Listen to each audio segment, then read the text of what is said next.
The apartment smells like leftover Chinese food and failure. That's what my life has become 4 months after I destroyed everything for one night with my boss. I'm sitting on a mattress on the floor of a studio in Tulsa, scrolling through my ex-husband Daniel's Instagram. He hasn't posted anything in weeks. The last photo is from 2 months ago. Him at the gym at 5 in the morning, caption reading, "Some betrayals forge you into steel." His friends comment on everything now. Brad from his old fraternity. "Keep grinding, brother." Mike from work, "Women ain't worth it." Tommy, his best friend since high school. "Remember what she took from you every time you want to quit." I used to make fun of Daniel's gym routine. "Why do you need to be there so early?" I'd whine when his alarm went off.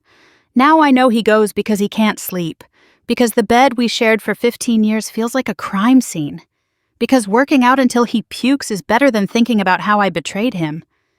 I used to live in a 4-bedroom colonial in the suburbs.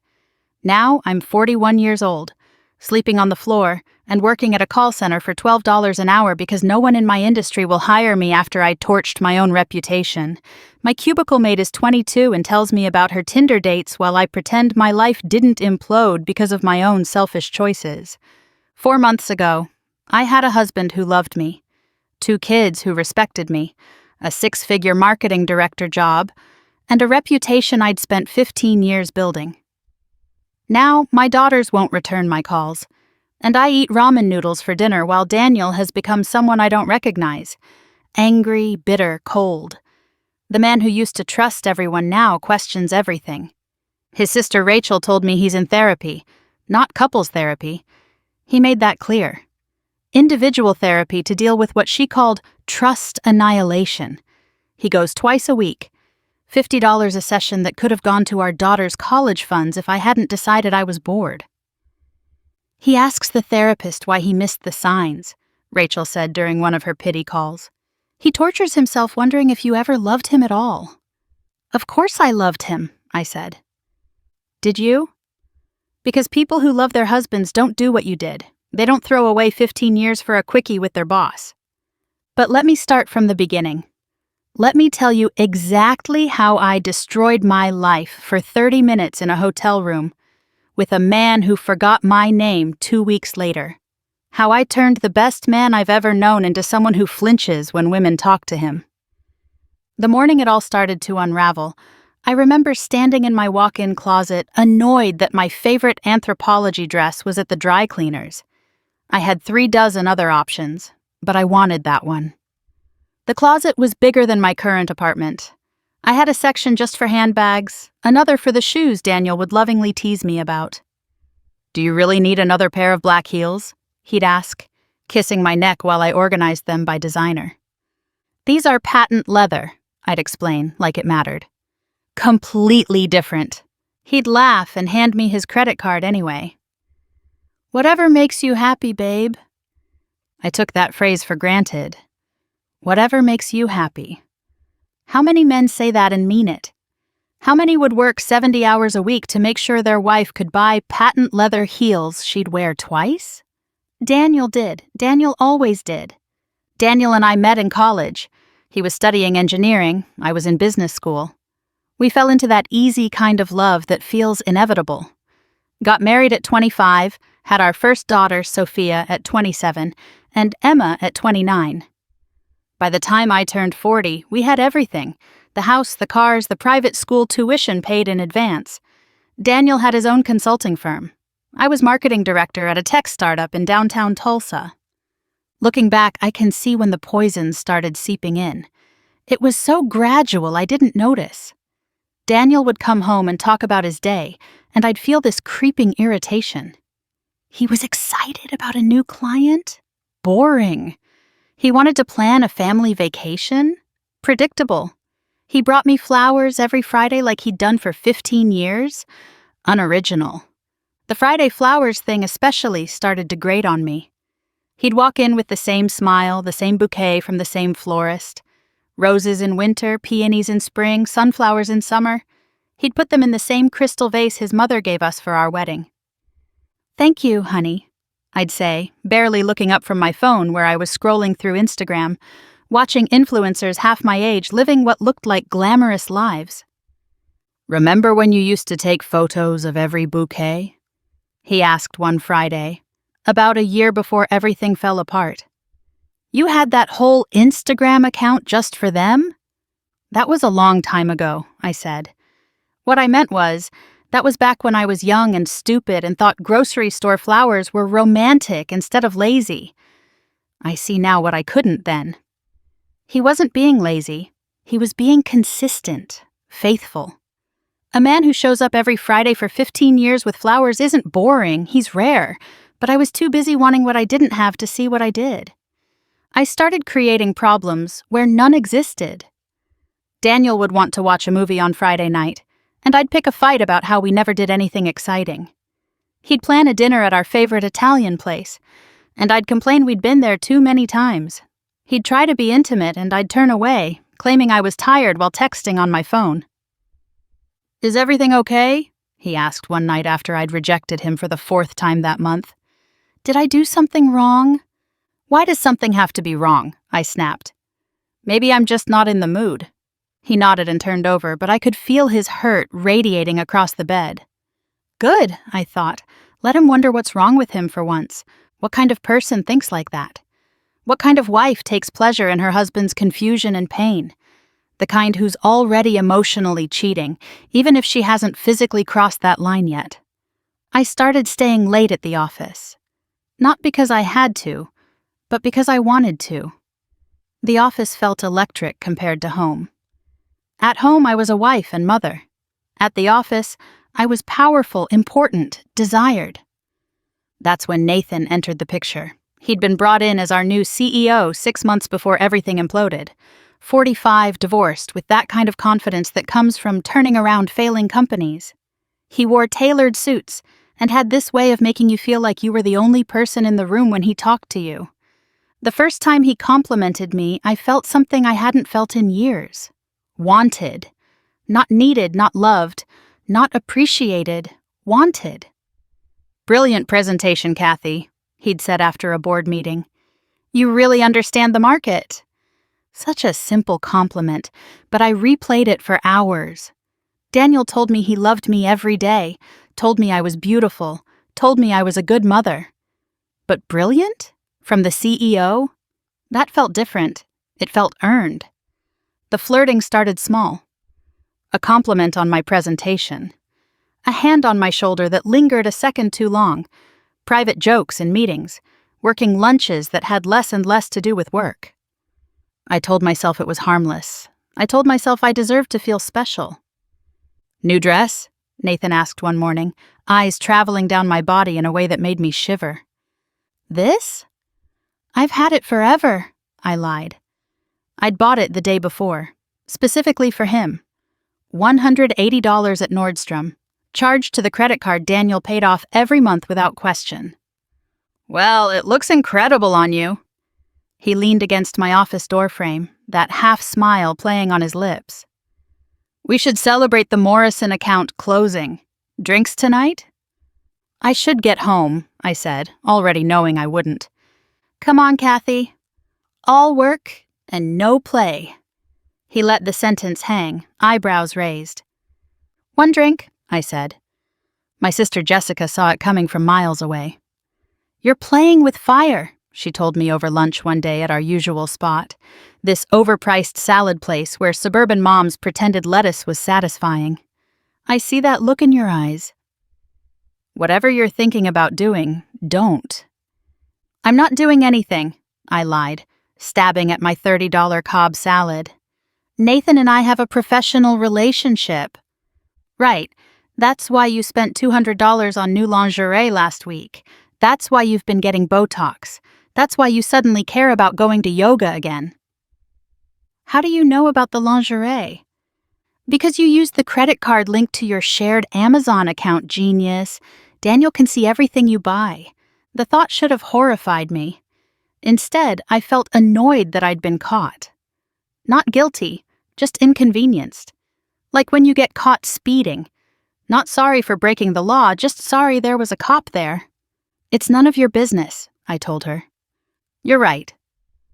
But when this blows up, and it will blow up, remember that I tried to warn you. Remember that someone who loved you tried to stop you from destroying your life. You're being dramatic. Am I? Do you know what happened to Linda Morrison? Linda Morrison. She'd been the CFO at my last company. Had an affair with a board member. When it came out, she lost everything: job, husband, kids, reputation. Last I heard, she was working at a bank, living in a one-bedroom apartment, while her ex-husband remarried and her kids called another woman mom. That's different, I said. How? How is it different? Because you think you're smarter? Because you think Nathan actually cares about you? He went through 2 assistants who wouldn't sleep with him before he targeted you. He didn't target me. We have a connection. Jessica laughed, but it wasn't funny. It was sad. A connection? Kathy, you're a cliché. You're a bored housewife falling for the first man who makes you feel 25 again. And when this ends, and it will end, Daniel won't take you back. He's not the type to forgive this kind of betrayal. Maybe I don't want him to take me back. Maybe I want more than suburban mediocrity. Mediocrity? That man worships you. He works himself into the ground so you can have everything you want. He's faithful, kind, a wonderful father. What more could you possibly want? Passion, I said. Excitement. Someone who sees me as more than just a wife and mother. Daniel sees you as everything. You're just too selfish to notice. We didn't speak for 2 weeks after that lunch. I was angry at her for not understanding. Now I realized she understood perfectly. She saw the train wreck coming and tried to wave me off the tracks. I just resented her for it. My friend Melissa, recently divorced and bitter about it, was much more supportive. Jessica's just jealous, she said over wine one night. We were at her new condo, the one she'd bought after her divorce. It was modern and cold, all glass and sharp edges. She's stuck in her boring marriage and can't stand that you're finally living. I haven't done anything yet, I said. But we both knew that was a lie. Emotional affairs count. The hours spent thinking about Nathan, the deliberate distance I'd created from Daniel, the way I'd light up when my phone buzzed with a text from him, it all counted. Life's short, Melissa said, refilling our glasses. I wasted 20 years on Richard.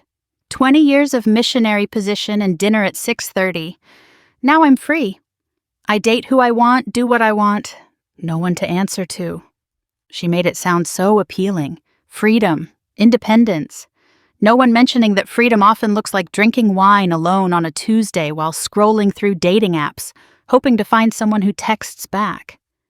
I should have noticed how often Melissa drank, should have seen how her hands shook when she talked about her ex. Should have realized that her freedom looked a lot like loneliness dressed up in designer clothes. Instead, I let her pour me another glass and tell me how brave I was for considering leaving my suffocating marriage. Daniel's a nice guy, she said, but nice doesn't keep you warm at night. He's a good father, I said weakly. So? Good fathers are a dime a dozen. You need passion. You need excitement. Life's too short to settle. I let her words justify what I was already planning to do. I let them drown out Jessica's warnings and my own conscience. I let them convince me that destroying my family was actually brave, not selfish. The next day, Nathan asked me to work late on the quarterly reports.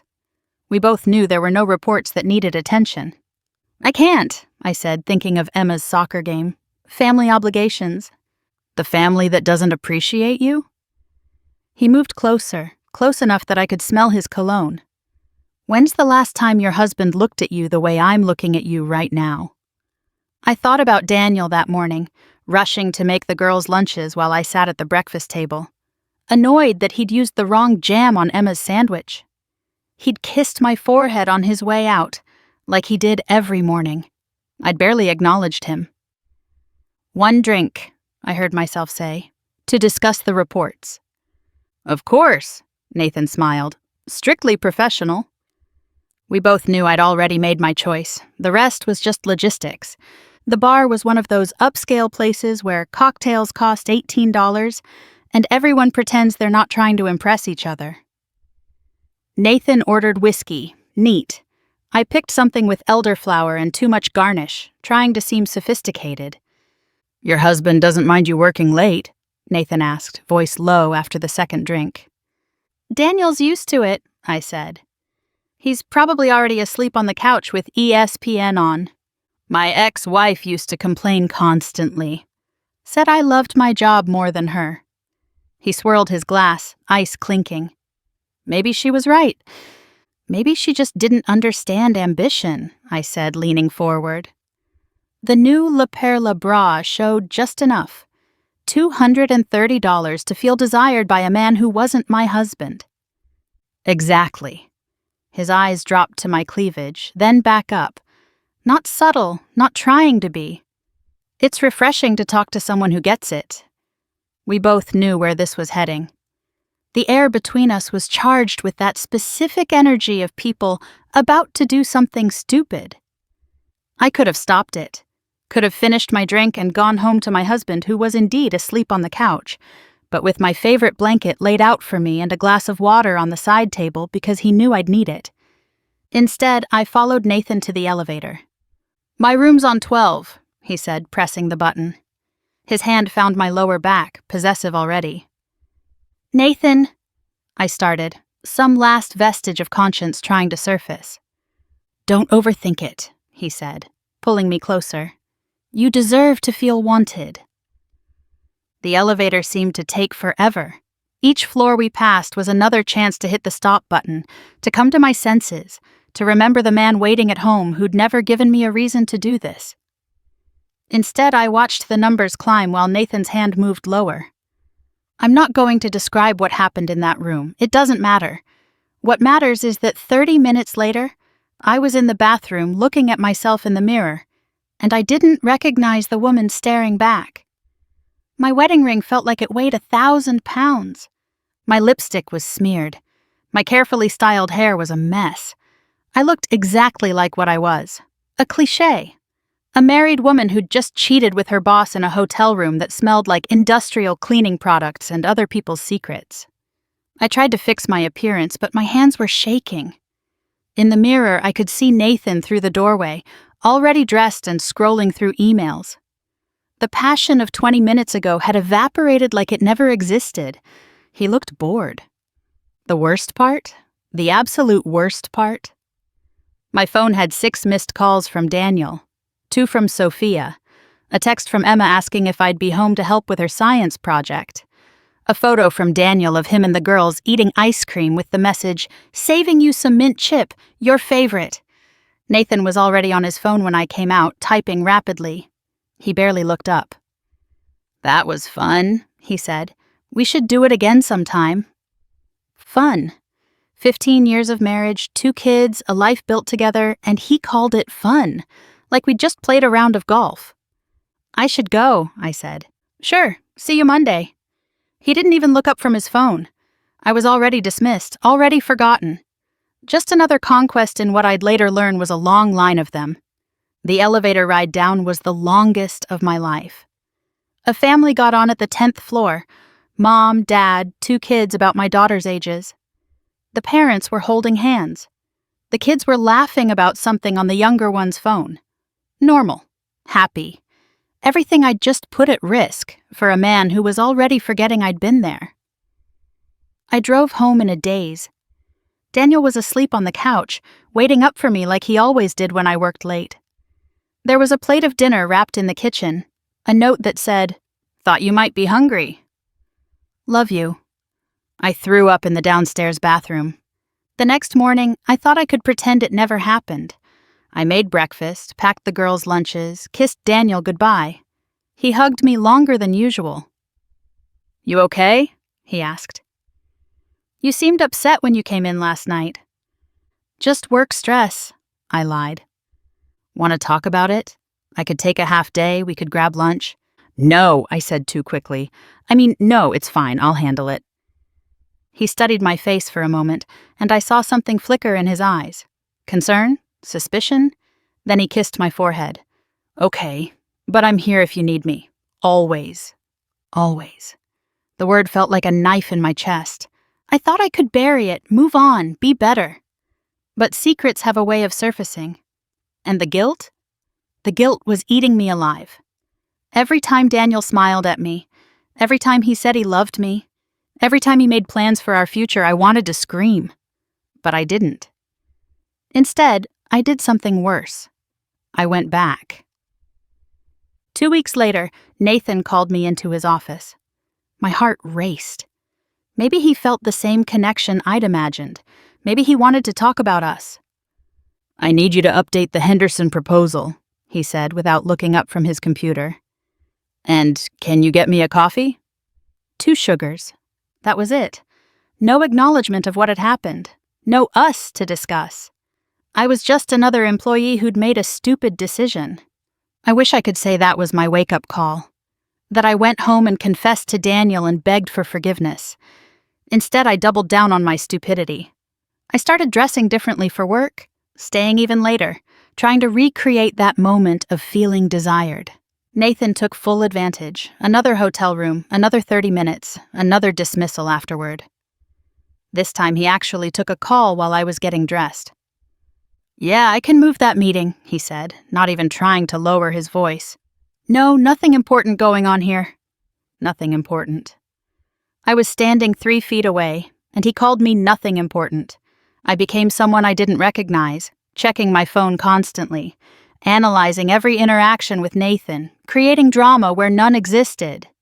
When he complimented the new intern, I seethed. When he had lunch with the female head of sales, I imagined they were sleeping together.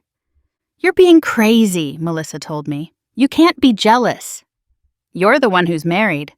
But I was jealous. Insanely, irrationally jealous of a man who saw me as nothing more than an occasional convenience. The end came on a Thursday. I was in a meeting when my phone buzzed. A text from Daniel. "We need to talk when you get home." My blood froze. He knew. Somehow, he knew. I found out later that it was almost comedically simple. Nathan's assistant had sent an expense report to accounting. 2 hotel room charges on the company credit card, same dates and times I'd been working late. The accountant, who happened to be married to Daniel's business partner, mentioned it in passing. "Weird that Nathan and your wife both expensed rooms at the Marriott on the same night." Daniel wasn't stupid. He'd noticed the new clothes, the late nights, the way I couldn't look him in the eye anymore. He'd noticed the lingerie charges, the distance I'd created, the way I flinched when he touched me. The pieces fell into place. But he didn't confront me right away. No, Daniel did something worse. He investigated. He checked phone records, credit card statements, my social media. He built a case like the engineer he was, methodical and thorough. When I got home, he was sitting at the kitchen table with printed copies of everything. Hotel receipts, phone logs showing how many times Nathan and I had texted, credit card statements highlighting the lingerie purchases. The girls were at his mother's house. "Is there anything you want to tell me?" he asked. His voice was calm, controlled, the voice he used with difficult clients. I could have lied, could have tried to explain it away. Instead, I felt this strange surge of defiance. Here it was, all laid out.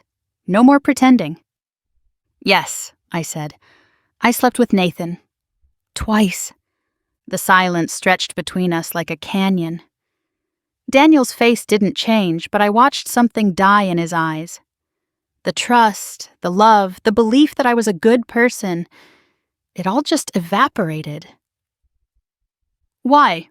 he asked finally. "I don't know, I was bored. He made me feel special." "Bored?" He repeated the word like it was foreign. "You destroyed our family because you were bored." "Don't be dramatic," I said. Even now, I can't believe those words came out of my mouth. "It didn't mean anything." "It means everything," he said.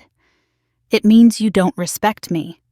It means you don't value what we built.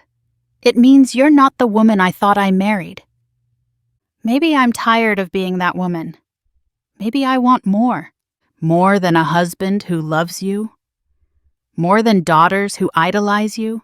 More than a home and a life and 15 years of partnership? His voice cracked on the last word. What more could you possibly want? You don't understand, I said. You're content with ordinary. I need extraordinary. Daniel laughed then. Not a happy laugh, but the sound of someone realizing they've been living with a stranger. You think Nathan Lane is extraordinary? He's been through 4 assistants in 6 months. He cheated on his wife with her best friend. Everyone knows he's a walking HR violation. That's who you threw us away for? At least he's exciting. You know what's exciting? Daniel stood up, his calm finally breaking. Watching your daughters take their first steps, building a business together, growing old with someone who knows all your stories. That's exciting. What you did, that's just pathetic. If you were more attentive, maybe I wouldn't have needed to look elsewhere. The words hung in the air like poison. Daniel's face went white, then red. More attentive? I work 70 hours a week to give you everything you want. I bring you flowers every Friday. I plan date nights you always cancel. I tell you you're beautiful every single day. What more attention could you possibly need? The kind that makes me feel alive, I shouted. Not like some suburban housewife going through the motions. You are a suburban housewife, he said. That's what you signed up for. That's what we built together. And it was beautiful until you decided it wasn't enough. He left that night, packed a bag, and went to his brother's house. The divorce papers were filed within a week. I thought he'd fight for me, beg me to go to counseling, give me a chance to make him chase me again. Instead, he was done, completely irrevocably done. I could never trust you again, he said when I called him crying a week later, finally realizing what I'd lost. Every time you worked late, every time you smiled at your phone, every time you said you loved me, I'd wonder if you were lying. That's no way to live. The news spread through our social circle like wildfire. Nathan, of course, denied everything when HR got involved, said I'd been pursuing him, that he'd rebuffed my advances. He had emails where I'd been flirty, out of context. My reputation was shredded while his remained intact. I was given 2 weeks severance and a suggestion to pursue other opportunities. You should sue, Melissa said. It's sexual harassment. But we both knew it wasn't. I'd been a willing participant, eager even. There were security cameras showing me following him to the elevator, texts where I'd initiated contact. I had no case, just humiliation. The custody hearing was brutal. Daniel's lawyer painted me as a selfish, reckless woman who'd endangered her children's stable home for a fling. The judge agreed. Primary custody to Daniel, every other weekend for me. Your Honor, Daniel's lawyer said, Mrs. Patterson prioritized her own desires over her children's well-being. She engaged in an affair that cost her her job, destroyed her marriage, and created an unstable environment for 2 young girls who need consistency. I wanted to object, to explain that I loved my daughters, that one mistake shouldn't cost me everything. But it wasn't one mistake. It was 1,000 small choices that led to 2 big ones, and now I was paying for all of them. My daughters found out the truth, despite our attempts to shield them. Sophia, 15 and sharp as a knife, overheard me on the phone with Melissa. You cheated on Dad? She asked, standing in my bedroom doorway. It's complicated, honey. No, it's not. You cheated. You ruined everything. Dad cries in his office when he thinks we can't hear him. You did that. I hate you. Those were the last words she spoke to me for 2 months. Emma, 13 and always my sensitive one, cried for days. Why wasn't Dad enough? She asked. Why weren't we enough? I had no answer that wouldn't sound like the selfish garbage it was. The financial hit came next. Half of everything, plus child support. The house had to be sold, the retirement account split. I went from shopping at Whole Foods to clipping coupons for Aldi. My car was repossessed. My credit cards were canceled. I'd never realized how much of my lifestyle was funded by Daniel's success. Meanwhile, Nathan had moved on to the new head of sales, A blonde named Cynthia who was 28 and believed his lies about leaving his wife. I ran into him at a coffee shop 3 weeks after I was fired. He looked through me like I was a stranger. "Nathan," I said. He glanced up from his phone. "Oh, hi, Karen, right? Kathy. We worked together. We dash dash." Right. "Marketing. Good to see you." He walked away before I could finish. Karen. He called me Karen. The man I'd destroyed my life for couldn't even remember my name. 2 months after the divorce was finalized, I thought Daniel might soften. Maybe enough time had passed. Maybe he missed me like I missed him. I drove by our old house, his house now. He was in the driveway washing his car. He'd lost weight, started dressing better. The dad bod I'd mocked was gone, replaced by muscles earned through 5 a.m. gym sessions. I parked across the street, working up the courage to approach him. Maybe if he saw me, remembered what we had. Then she walked out. Tall, brunette, maybe 30. She was carrying lemonade, laughing at something. My daughters were with her, helping wash the car. No. He wasn't supposed to move on.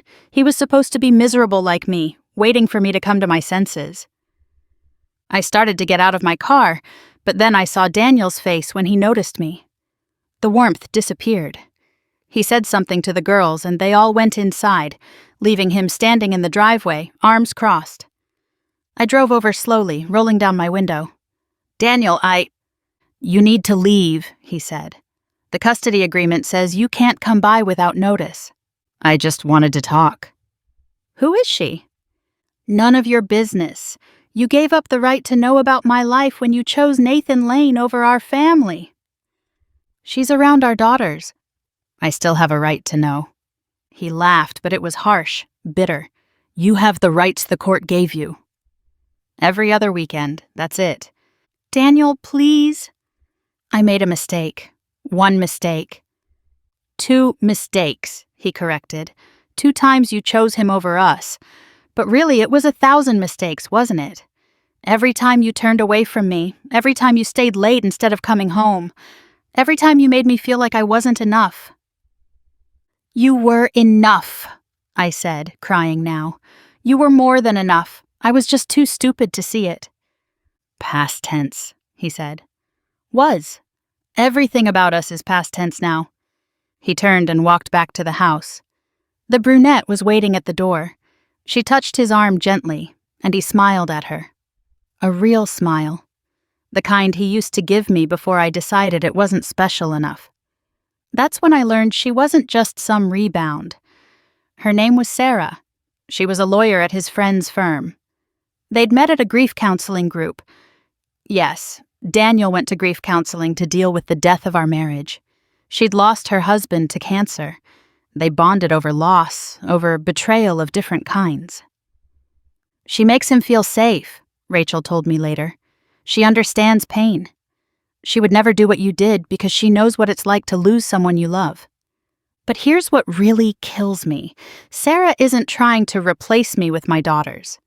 She doesn't push. She doesn't pretend to be their mom. She just is. She helps with homework, she makes cookies, she goes to soccer games, all the things I was too bored to do in my last years as a wife and mother. And Daniel? Daniel has built walls so high I can't even see over them. The man who used to trust everyone now runs background checks on babysitters. He has cameras installed around the house. He checks the girls' phones, monitors their social media. "He's terrified they'll turn out like you," Rachel said during one of her calls. "He asked me if infidelity is genetic. Can you imagine? He actually worried it might be hereditary."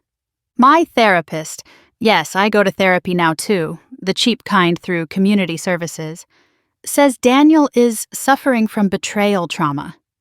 It's a real thing, apparently. Like PTSD, but for people whose spouses blow up their lives. "He may never trust another woman completely," she said. "Some betrayals don't just break hearts. They break people in ways that can't be fully healed." I did that. I took a good man who believed in love and turned him into someone who questions everything. My daughters tell me he interrogates anyone they bring home. He's suspicious of female coworkers. He won't even have lunch with women clients without someone else present. Dad's weird about women now, Emma told me last weekend. He gets all tense when women talk to him at the store or whatever. Sarah's the only one he seems comfortable with, and even then... Even then what? He checks her phone sometimes. She lets him. She says she understands why he needs to. My God. I turned Daniel into the kind of man who checks his girlfriend's phone. Daniel, who used to leave his phone unlocked on the counter, who gave me all his passwords without me asking, who trusted me completely until I gave him a reason not to. 3 months after the divorce was finalized, I saw them at Target. Daniel, Sarah, and my girls shopping for school supplies. They looked like a family, a happy, functional family. I hid behind a display of notebooks, watching them. Sarah was helping Emma pick folders while Sophia showed Daniel something on her phone. They were laughing. All of them, even Daniel. I hadn't seen him laugh like that since before. Kathy? I turned. It was Miranda, another mom from the girls' school. She looked uncomfortable, glancing between me and my family shopping with another woman. Hi, Miranda. I heard about... I'm sorry. She didn't sound sorry. She sounded judgmental. Nathan from your office, right? My husband works with Daniel. We were all so shocked. It's fine, I lied. Is it? Because Daniel seems really messed up. Jim says he won't even go to business dinners anymore if there are women there. Such a shame. He was always so friendly. She walked away, leaving me with the knowledge that everyone knew. Everyone in our social circle, our professional circle, our children's school circle. They all knew I was the woman who cheated with her boss and broke a good man. The worst part is the ripple effect. Daniel's trust issues affect everyone around him. His business partner's wife told me he nearly lost a major client because he refused to work directly with their female CEO. He insisted on having video calls instead of in-person meetings, always with others present. He's sabotaging his own success because of what you did, she said. Do you understand that? Your selfishness is still hurting him months later. I understand. I understand that I didn't just break Daniel's heart. I broke his ability to function normally in a world where half the population is female. I broke his faith in people. I broke the optimistic, trusting man who used to see the best in everyone. Now I spend my evenings alone in my studio apartment, eating dollar store soup and wondering how I got here. How I went from a woman with everything to a cautionary tale, a warning to other bored wives about what happens when you think the grass is greener. It wasn't greener, it was artificial turf covering a sinkhole. Nathan is still CEO, still preying on lonely women. I heard through the grapevine that Cynthia lasted 3 months before catching him with an intern. The intern lasted 6 weeks before he moved on to someone else. That could have been me, cycling through his hotel room every few months, believing I was special until I wasn't. Instead, I'm here, in this apartment that smells like mildew and disappointment. The couple upstairs fights constantly. The guy next door plays music until 3 a.m. The elevator breaks down every other week. This is my extraordinary life now. Sometimes I drive by the house at night. Daniel installed new security lights. Of course he did. I can see them from the street, the whole property lit up like a fortress, keeping danger out, keeping me out. Last week was Emma's birthday. I wasn't invited to the party. I sat in my car outside, watching through the window as my family, my former family, celebrated without me. Daniel had his arm around Sarah, but even from the street I could see the tension in his shoulders. The way he scanned the room constantly. The way he positioned himself between Sarah and the door, like he was protecting her from something. From someone like me. My phone is dying now. 4%. The charger sparked and died 10 minutes ago. I should get up, go to the gas station, buy another one. But what's the point? No one calls except creditors and my lawyer. The girls text occasionally, stilted messages about pickup times and drop-off locations. Daniel only communicates through email, formal and cold. I had everything.